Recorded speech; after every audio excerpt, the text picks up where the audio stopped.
Gunpowder was not invented. It was stumbled into by men who were trying to do something completely different, something that sounds almost absurd. They were trying to make a potion that would let humans live forever. And instead, they accidentally created one of the most destructive forces in history. This is that story. It starts in China, around the 9th century CE. And to understand what happened, you need to understand who these people were. Taoist alchemists were not fringe mystics mixing random herbs in the dark. They were serious scholars, advisors to emperors, respected members of the Tang Dynasty's intellectual class. They had laboratories filled with bowls of minerals, crucibles, charcoal fires, and meticulous records stretching back generations. Their goal was what they called Dan, the elixir of immortality. They believed that the right combination of substances, heated in the right sequence, could unlock a formula that defeated death itself. For centuries, they had been heating, mixing, and documenting everything. Sulfur, mercury, arsenic, lead compounds. Anything that seemed unusual or reactive got tested. One of those substances was a white crystalline salt found naturally in soil and cave walls. It was called saltpeter, what chemists today call potassium nitrate. Alchemists had noticed that it seemed to feed fire, making it burn hotter and faster than normal, so they kept experimenting with it. And then, at some point in the 9th century, the exact date is lost. Someone mixed sulfur, charcoal, and saltpeter together and applied heat. What happened next was not a controlled result. The mixture ignited instantly, not like ordinary combustion. Faster, more violent, with a sharp crack and a flash that reportedly scorched the hands and eyebrows of everyone in the room and set the laboratory on fire. Historian Joseph Needham, who spent decades translating and analyzing Chinese scientific texts, identified written warnings from this period specifically telling alchemists not to mix these 3 ingredients. The warnings exist because people had already done it and paid for it. They had not found the elixir of life. They had found something that ended life very efficiently. They called it Huao Yao, fire medicine. And here's where the story gets genuinely strange. For a long time, the Chinese did not weaponize it. In the decades following its discovery, gunpowder was used primarily for fireworks and signaling. The Tang court deployed it in festivals, bright, controlled explosions that served as spectacle. There is something almost funny about that image, one of the most lethal inventions in human history, being used to entertain aristocrats at parties. But the military potential was not invisible forever. By the 10th century, during the Song Dynasty,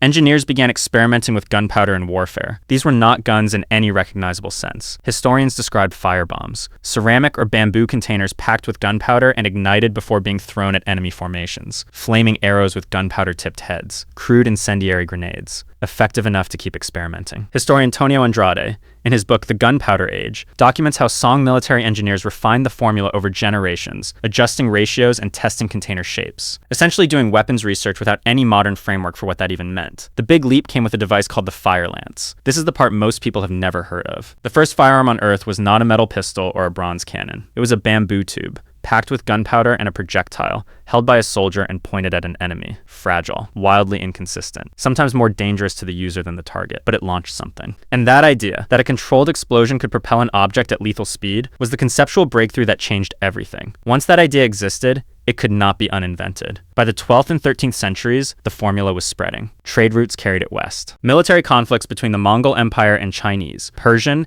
and Arab states accelerated the transfer of knowledge faster than any peaceful exchange could have. People carried the formula in their heads the same way merchants carried silk, as something valuable enough to protect and useful enough to share. In the Islamic world, scholars refined it further. Al-Hasan al-Rama, a Syrian military engineer writing around the 1280s, produced one of the earliest detailed written texts on gunpowder compositions and rocket-propelled weapons. He described a device he called the Chinese arrow, and the name itself tells you he knew exactly where the knowledge came from. He had not discovered anything new. He had made what already existed faster and more precise. Then it arrived in Europe, and that is where historians believe most people think the story begins. Roger Bacon, an English friar and natural philosopher, referenced a powerful explosive powder in his writings in the 1260s. In at least one passage, historians believe he encoded the formula using an anagram, deliberately obscuring it, apparently out of concern about what it could do in the wrong hands. Whether that attribution is fully accurate is debated, but his writings reflect a European awareness of gunpowder that was clearly already circulating. Unlike the cultures that had used gunpowder for centuries in more limited forms, applied it to something specific, siege warfare. The consequences were immediate and structural. Castle walls that had taken decades and enormous wealth to construct. Walls that had served as the physical foundation of feudal power for over 1,000 years could now be breached by artillery. Not in years, in hours. Historian Bert Hall has argued that this shift was not just military, it was social. The mounted knight, the dominant military unit in European warfare for 5 centuries, became largely obsolete. Feudal lords who had based their entire authority on the inaccessibility of their fortresses and the superiority of their cavalry found both advantages gone simultaneously. Gunpowder did not just change how wars were fought, it changed who had power and why. And all of it traces back to a group of men in a Tang Dynasty laboratory who were not trying to build a weapon. They were not trying to conquer anything. They were trying to stop death. There is something genuinely strange about that. The search for immortality produced one of history's most effective killing tools,